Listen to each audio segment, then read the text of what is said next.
Napoleon Bonaparte said it best. I drink champagne when I win to celebrate, and I drink champagne when I lose to console myself. That sums up perfectly the versatility that champagne has for any occasion. Today, I'm not only going to discuss with you everything you should know about sparkling wine, but also tips on how to open a bottle with confidence so you can be the great Gatsby of your own soiree.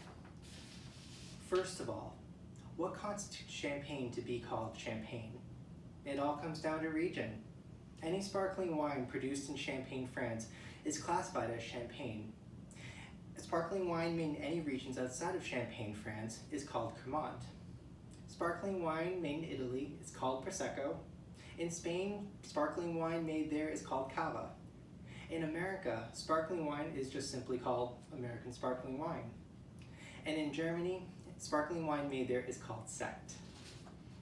A majority of sparkling wines, including champagne, are made through the process called méthode champenoise.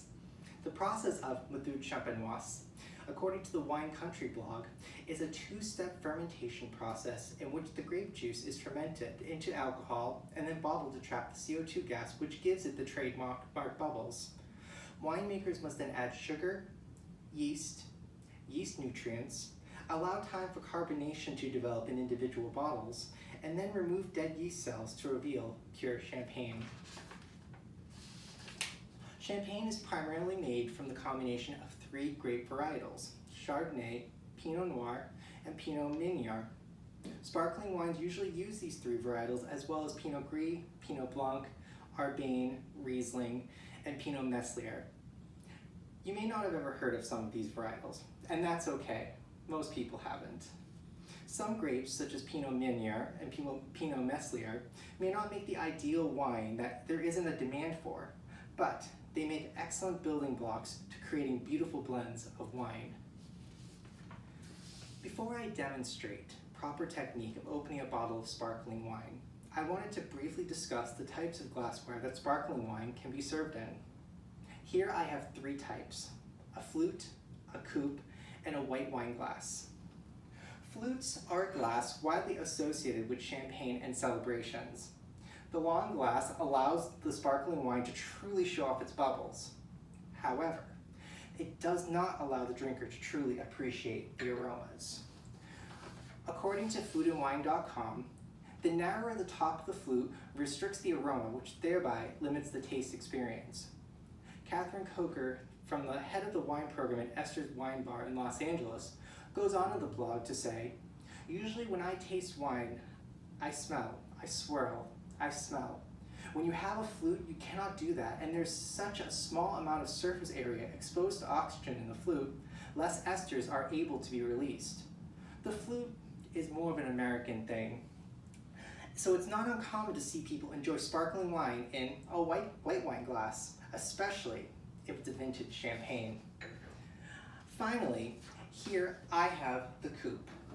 The coupe is usually associated with the Roaring Twenties parties and are much easier to handle when mingling at a party. The only folly to the coupe is the drinker loses all aromatics and bubbles because of the open shape of the glass. However, because of its shape, we are able to stack them and create champagne towers.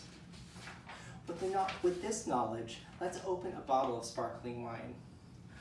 According to Wine Folly, the essential guide of wine, there are 3 steps to successfully opening a bottle of wine. First, remove the foil, and then twist the tab 6 times.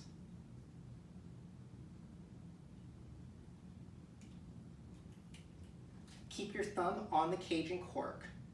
Next, with one hand, firmly hold on to the cage and cork while the other one is at the bottom of the bottle and rotate it. The cork will then want to ease out, resist it.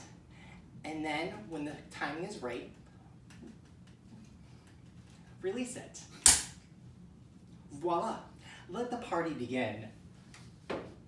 In conclusion, whether you are drinking a beautiful champagne in a white wine glass or counting down to the new year with a flute in hand, always remember that sparkling wine is great for all occasions. Thank you.